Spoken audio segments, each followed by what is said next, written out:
Yo, welcome back to Watch Chief Cook. I'm Chief. Watch me cook this butternut squash soup. Very easy.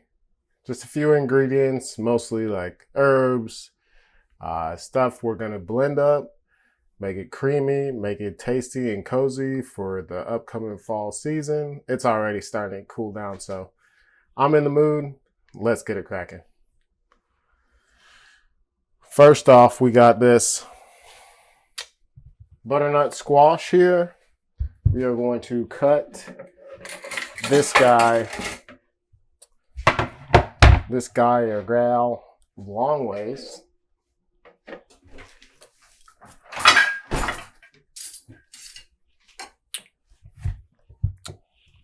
All right, give me a little starting spot. Try not to take off too much of it.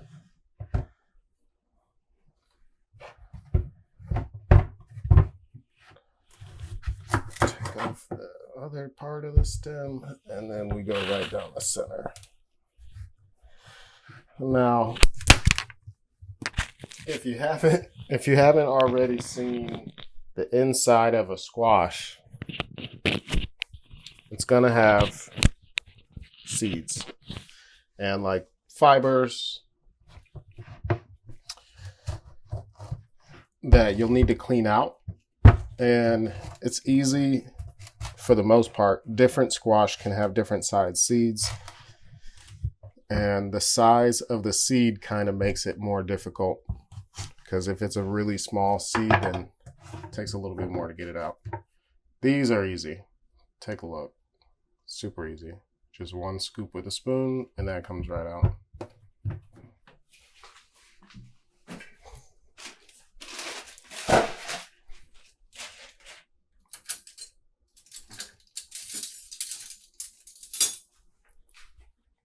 Just have a regular big spoon and get right in there. Just like a cantaloupe.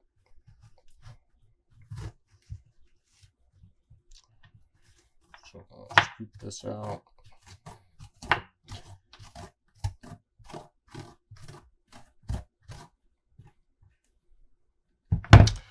Supposedly, butternut squash is like on the fence, from what I understand, as far as being an original gourd or vegetable, non-hybrid, and from my understanding, alkaline. And this, I don't know how many other people have done research into the alkaline lifestyle that was taught by Dr. Sebi. He's my reference for it. And if you haven't heard of Dr. Sebi, I would encourage you to look up Dr. Sebi.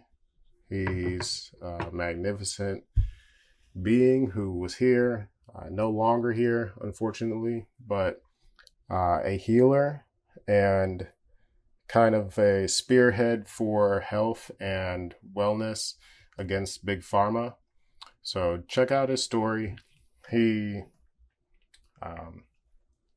stood for alkaline diets that diseases couldn't live within the body, and he was rumored, or he said and claimed, that he had cured AIDS and cancer, and that's why he went up against the Western medicine, big pharma companies that are out there, and fought the United States federal court over his claims of healing. So definitely an inspiration to me. I did want to mention some of the people that are a big inspiration to me in one of these videos sooner or later. Some of my heroes, I would say, are Dr. Sebi would be one of them. I would put Jacques Fresco. He's an inventor, an visionary, philosopher, an engineer, creator. Jacques Fresco is an amazing person. And I think a lot of people should listen to the things that he had to say while he was here, because he's very inspirational and talks like deep truths in things, or like the really, really hard to swallow truth that people may not hear from others, or the not popular consensus.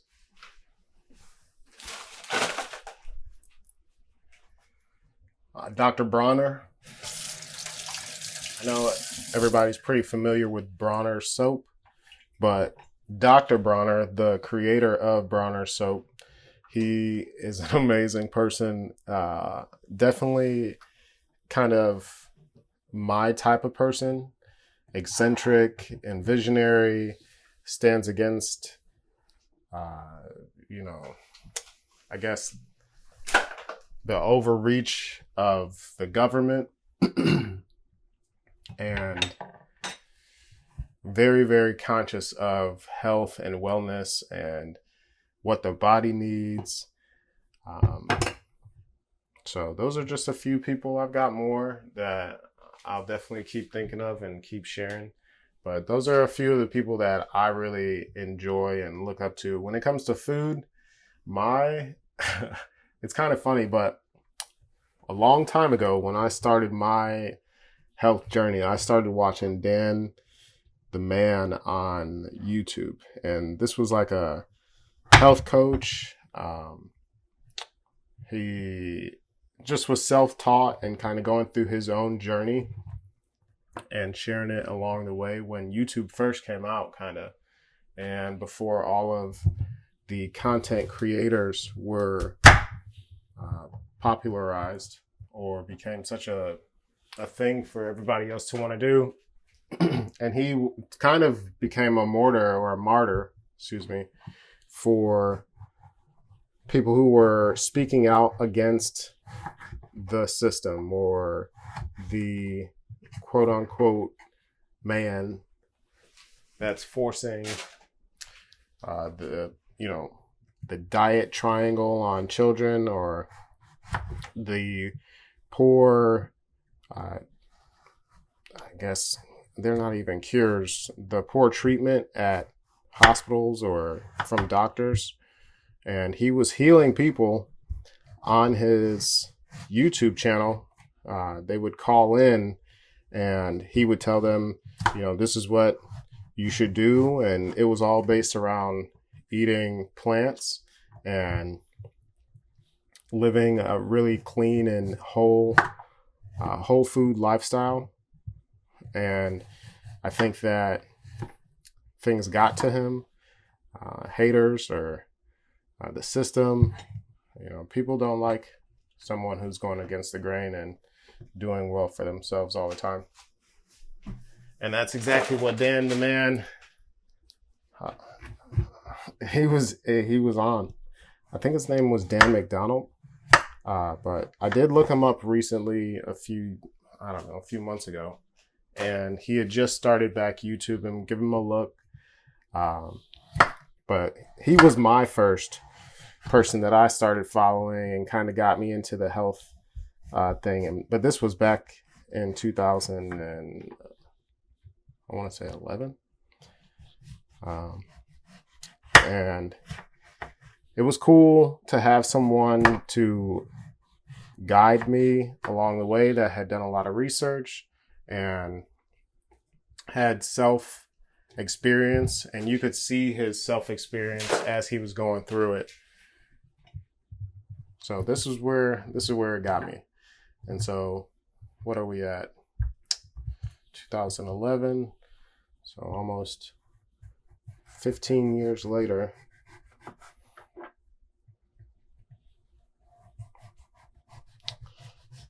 This is where we're at, which is pretty cool. And it stuck with me the whole time. But that was just one of the inspirations that I had for the way that I eat. How I started eating this way really wasn't because I was wanting to eat healthy. I had a really bad diet. First off, it was a really regular diet. If you ask majority of the people that are in our society and having to deal with the food and whatnot that we have available to us, but it was like a regular diet. Fast food. I made a few meals at home to eat at dinner. A lot of prepackaged stuff. Just terrible desserts from the grocery store. And I would have a lot of problem going to the bathroom. And at one point, it became really an issue. And that's when it forced me to change my eating habits and to change my diet. And then I went 6 months eating a raw diet of just like box salads. Like you get the salads in a box or in like that container, the big clear container. It was Organic Girl at the time. I would get a big, huge container of Organic Girl mixed spring salad, and I would throw all types of sprouts and legumes, which are I think beans. Like I might be getting that confused. Either way, nuts, beans, sprouts, whatever I could find to jazz it up. That's what I was putting in the salad. Olives, capers, just making it as decadent as possible. And then I would put some olive oil and vinegar. I would never use any dressings or anything like that. And I ate that way 6 days out of the week. 1 day out of the week, I would have a cooked pasta meal. And it would be like a spelt pasta or wheat pasta. This was when I was just getting into like living healthy and eating healthy. And then the first thing that really changed in my lifestyle, because that was kind of forced, when I made a conscious decision to stop using harmful products or companies that make harmful products in my home, that was really the major turning point. And when I decided to be more health oriented and conscious of the things that not only am I using on my body, but am I using in my home. So like the toilet paper that you use, it's got direct contact to, some important parts. The toothpaste that you put in your mouth and you rub all over your gums. I mean, it's everything.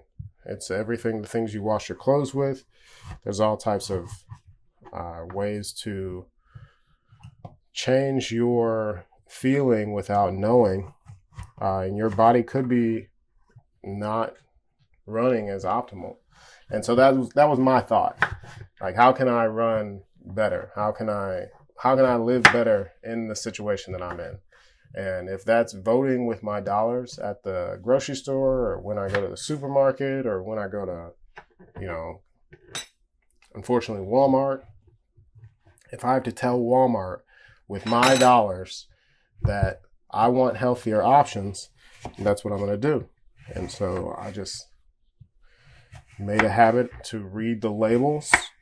And if you see me in the grocery store, I'm reading labels and paying attention to what is in each and everything that I purchase if it has a label on it. I prefer that it doesn't have a label on it and that it's a piece of produce and I can identify it. However, we have to deal with all types of nonsense. So that's what is working for me and has worked for me for a long time. If you're just getting started with living healthy, or you want to change something about your lifestyle for the better, that would probably be the first place I would start.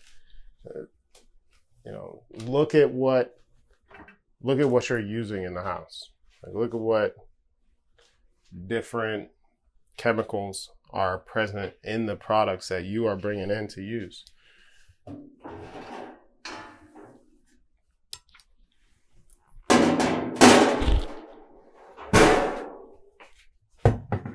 So we got the squash chopped up. This is butternut squash.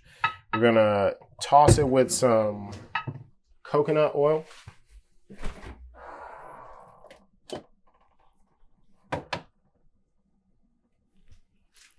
Coconut oil.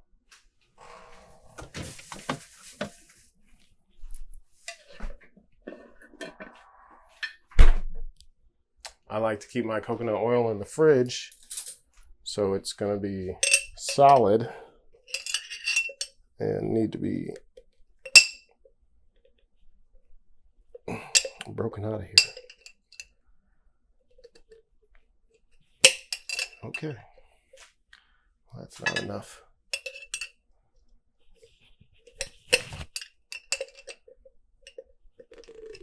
Oh man.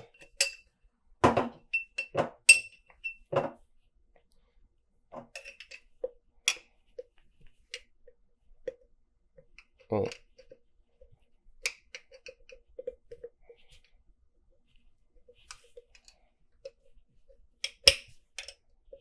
Okay, so I'm doing my best to get some of this coconut broken out of here. It might need to melt a little bit because it's not coming out too easily. But it's not that big of a deal. I can set this on the stove, and just because it's hot over there, it'll get nice and melted. All I want to do is just take the butternut squash and roll them around in the coconut oil just to coat them. And then I'm going to season them up.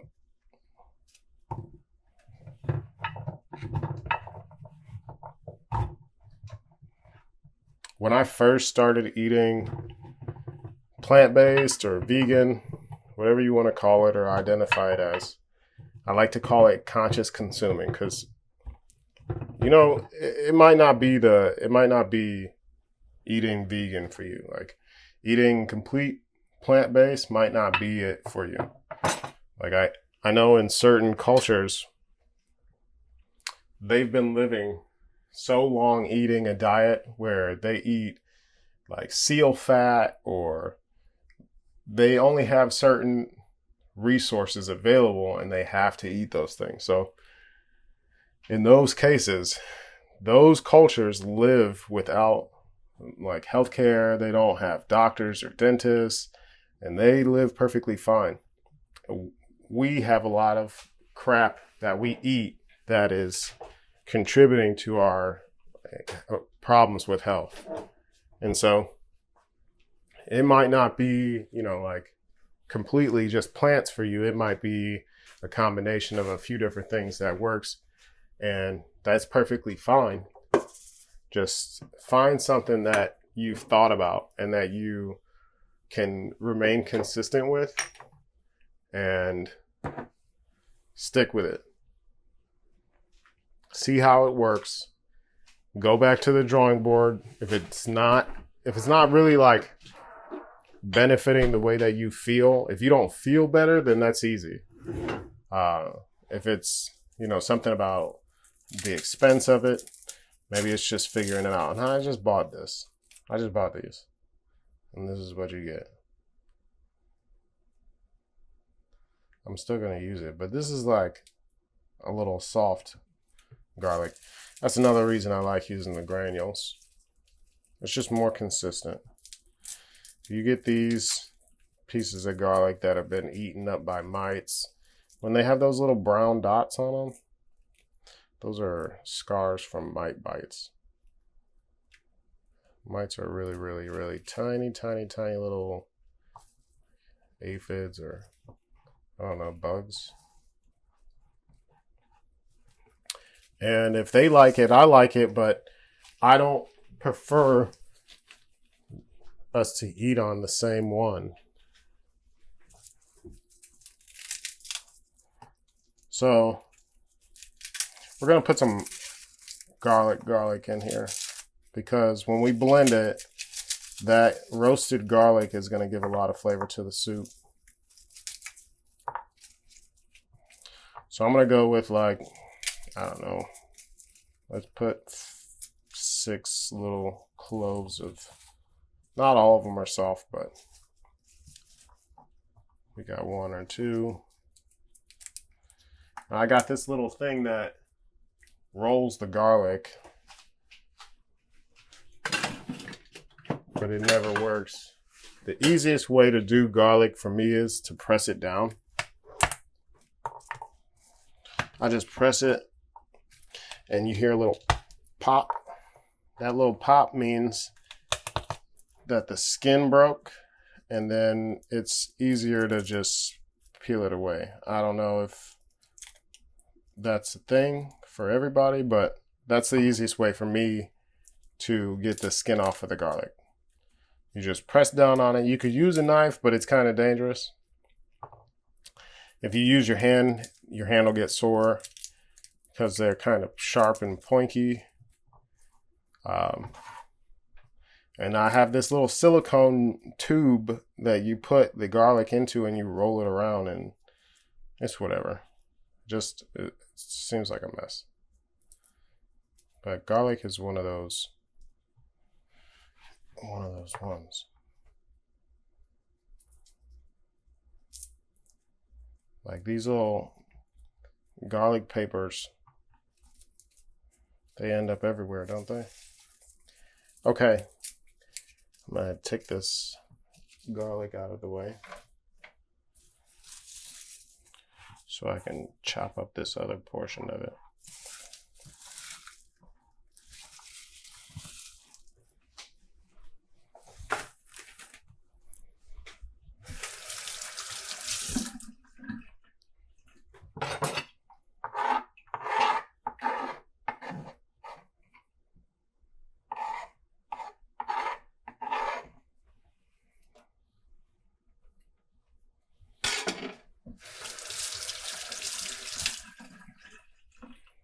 Okay,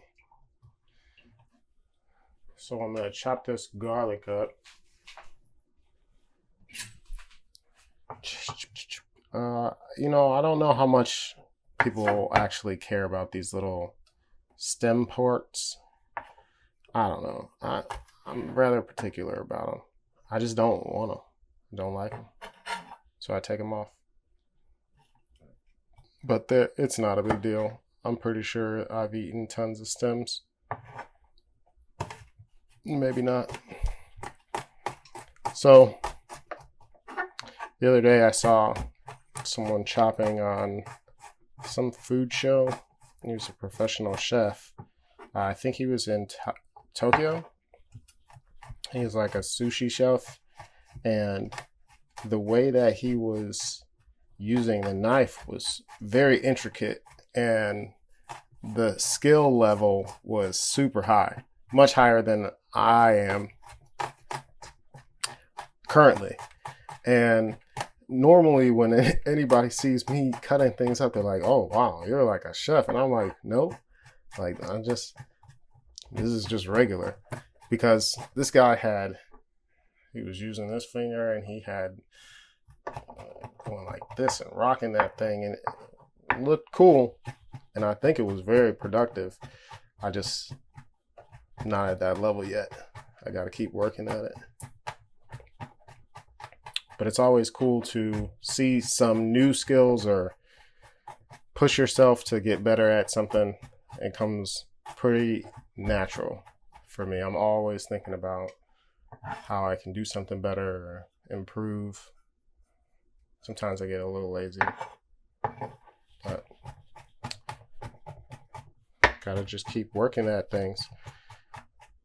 If you're cutting and you are trying to improve, the tips that I can give you is slant the knife away from your fingers and use your other hand to guide the food towards the blade and control the food with the blade. So you kind of want to like shear the food off of it, and by angling the knife in a way away from your fingers, you don't have to worry about cutting your hand so much. Some people make me so nervous watching them cut things. It's like, whoa, I do not want to watch this because I feel like I'm going to watch you cut your finger off. So we'll add the garlic just over top of the squash.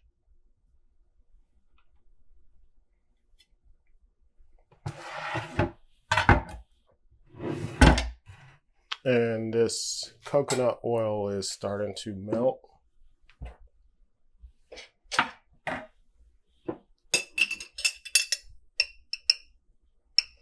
So I'm going to grab some of that, put it in there, and we can roll it around a bit.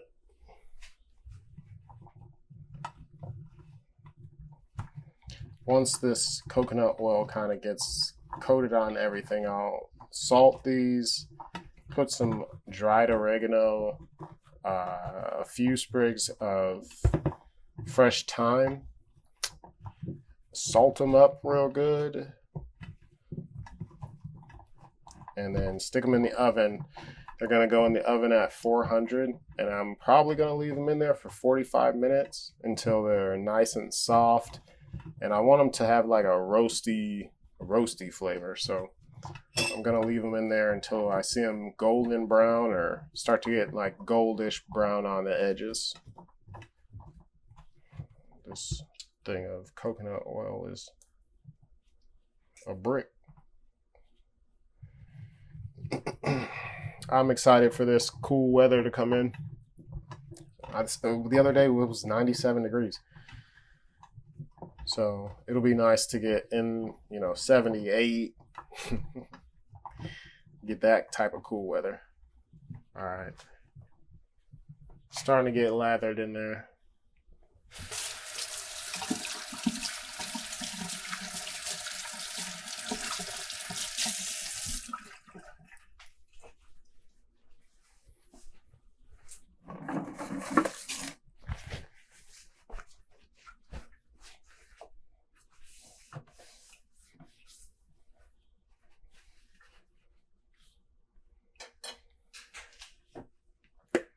I probably left a lot of important people out of my hero list.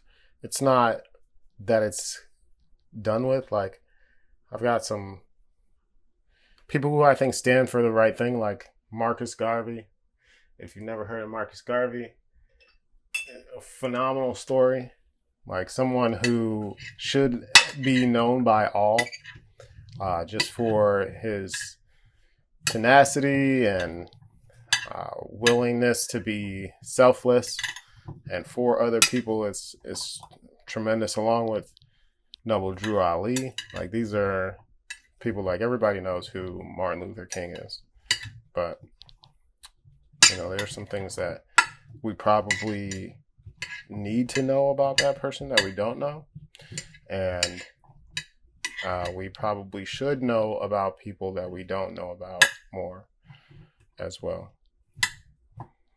But I'm that person that likes to look up things or read things. It's just sometimes I do get a little bit, I don't know. I guess I get a little bit tired or worn out because I feel very different. And the things that I want to know about and the things that I want to talk about, other people don't. So it kind of wears on me and discourages me from wanting to be so active in it, but it doesn't last. I get right back into it, and it's just how I am. I'm not normal. So I've learned to embrace my interests, and the things that I'm interested in are the things that aren't popular, or it would be popular, but I don't know why it's not, because it's the truth in most cases, or it's a truth. I think that there can be a lot of different truths, and people can have their own perception, and it just takes some figuring out. Maybe if you look at it from a different perspective, you could see how their truth could be true also. And I've known for a long time that you can get to the same goal using 2 different paths. It could be 10 different paths, and you can end up at the same location or the same end. So for people to have a one-track mind is very, it's limiting. And I do my best to have a very open perspective, and I think that it helps. I've gone through a lot of things and I've seen a lot. So in my travels, it has helped with my understanding of why, because that's a big one. Why? So I'm going to let this get roasty. I love thyme. Roasted thyme, just the smell of thyme, it like calms me down. I'm sure that there's something chemically to it that, there's scientifically, this is why thyme calms you down, and maybe it's specific to gender or where I'm from, as far as, geologic, or how's that said? Geographically, where my heritage is from. But I've heard a few different fruits that are supposed to calm you down and increase certain hormones or endorphins that make you more relaxed. Like they say, what is it? Honeydew. If a man eats honeydew, they become more relaxed. There's something in honeydew that does that for you. I have a bunch of stuff that I know, but it's not like, we just have to look it up and find out the particulars that don't really matter to me. It's more about the principle. And, but I do understand that that's important though. Like we want to know. So if these are things that are interesting to you, let me know, comment below. Of course, if you haven't already, super easy. The red button for all of those who have not subscribed before to a video. There's a red button that says subscribe. Hit that button for me. Hit the hype button to hype my video, and then like this video and set that little bell so that you can see when I post stuff, so that you don't miss any recipes. Maybe something comes up. Sometimes I get a random download. You just start making something, so you don't want to miss it. We're gonna throw this in the oven, like I said, about 45 minutes, and then we will be right back.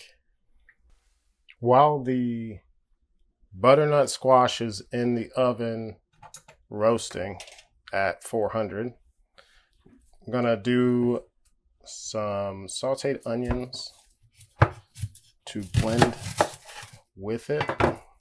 Once those pieces of cubed squash come out, I did add some cayenne pepper. It's just my preference. I like cayenne pepper for the heat, kick it up a notch, and also gives you a lot of benefits to the blood flow, circulation, just feeling that overall health. Purifies the blood as it runs through your body and filters. So here's some red onion.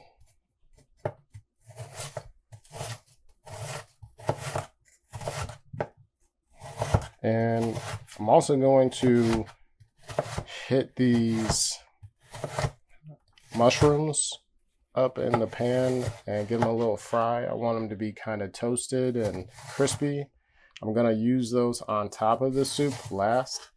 I also have some of avocado, like aioli, arugula mix that I'll probably use also at the very end.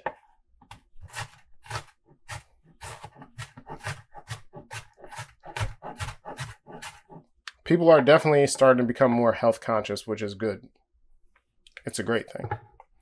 And I've seen a big, huge progression in the health community since I started eating healthy and thinking about things differently with my health. One of the big things that I think people are now starting to get hip to or starting to do more, it's starting to become like regular, is fasting. You hear a lot of people talking about fasting nowadays, which is great. And I think that people should be fasting. That's my thought, my opinion. But when you break your fast, it's very important. It's almost as important as going on the fast in the first place. And you can't break your fast with a bunch of crap and trash food, because your system has completely reset, or is getting into the mode of resetting.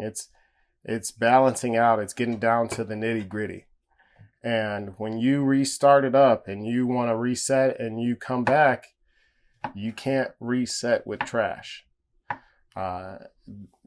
People have overloaded their heart and exhausted it from the sugar, the increase, and gone into cardiac arrest coming out of a fast. So it's very important on what you eat after fasting. If you're coming off of a fast, I suggest cabbage soup. Big pot of cabbage soup, just filtered spring water, salt, big old cabbage, some limes, organic limes, and right there you got a miracle broth that will be very satisfying and fulfilling. We're definitely going to do cabbage soup on Watch Chef Cook or Watch Chief Cook. It's coming. It's definitely coming. So I want you to watch and make sure that you if you are fasting, that you're paying attention to what you're breaking your fast with. You could go just with raw fruits and vegetables, or if you want something prepared and you want something hot, I suggest, like I said, that cabbage soup. We're going to do cabbage soup on Watch Chief Cook. Definitely. It's something that I do, I don't know, like once a month. But I make a huge pot of it, and I probably eat it for 3 to 4 days in a row. It's about how long it lasts me with a big, huge cabbage. So it's plenty filling and it's substantial. If you're on a budget, it's a great meal to make. You could make some like grains or kamut or amaranth to go alongside with that cabbage soup. So great option to break your fast. So we're going to saute these onions up a little bit. And then when everything comes out of the oven,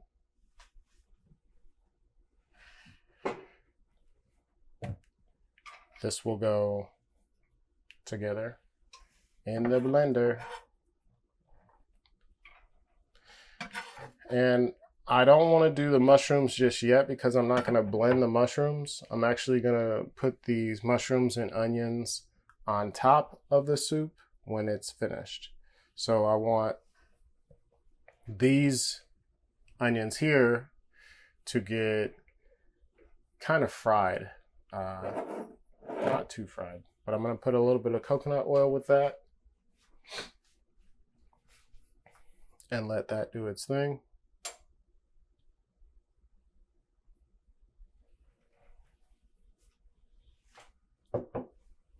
Like so.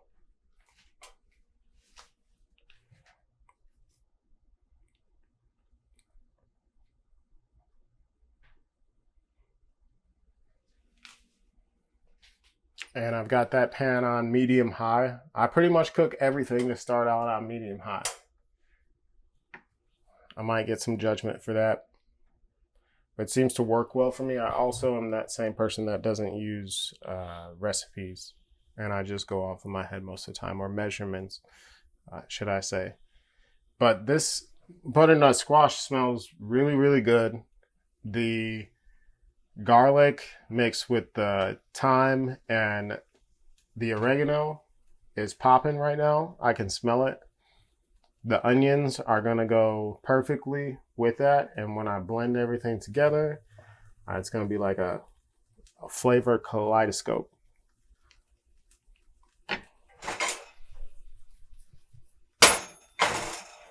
All right. Put you in the game over here.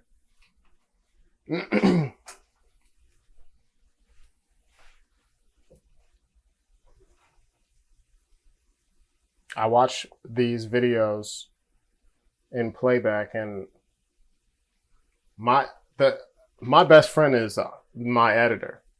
So what you see, like, it's just me. It's just me, and it's just coming at you like that.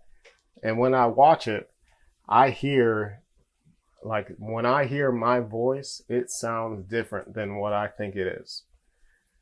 And it made me think about how I talk to different audiences. And I know that everybody has experienced either one time or another where someone that isn't from your life or your lifestyle per se, doing their best to talk in a way that they think that your lifestyle or your culture speaks. And so this must be a mix of all of the different variations of how I talk, because I've heard my like proper voice. I've heard my like, hey, I'm going to teach you something voice. I've heard, hey, we're just hanging out, and you're getting it all. You just get a little bit of everything, and it weirds me out because I think that, I'm just supposed to be me. And I hear my voice. But when I'm watching this, I hear the voice. I hear what I sound like, really. Or maybe it's not. Maybe it's just the recording. Who knows? Either way, it made me think it's probably a natural thing to change how you talk according to the people that you talk to. And it's only out of respect. It's not a disrespect thing. And a lot of people could probably take it as disrespect or weird or fake or phony, but it's not. And if you got it, use it. And I'm from a bunch of different cultures and come from a bunch of different experiences and places. So this is now at the point where it's quote unquote translucent or ready to use. It's fragrant. The onions are popping, but I don't want it there. I want it a little bit past that. I want that kind of not burnt, but toasted onion flavor in the soup. And I'm gonna cut that off now. So you see how medium high works for me? I just cooked this baby on medium high. What was that? 3.5 minutes? It also takes me a really long time to cook, so any opportunity I can to speed things up, I'm going for it. Perfect. Absolutely perfect. Want to see? That's what you want right there. Okay?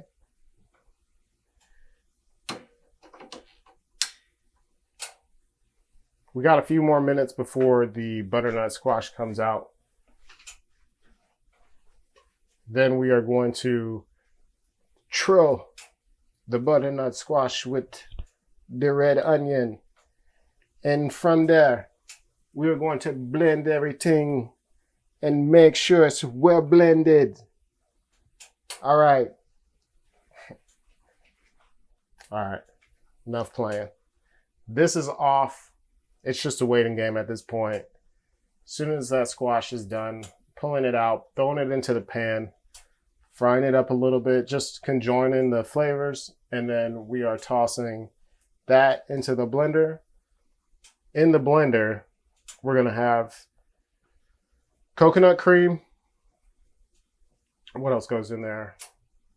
Coconut cream, the little bit of filtered spring water. Of course, we've got these onions, and we'll just blend that up real good and make a little soup.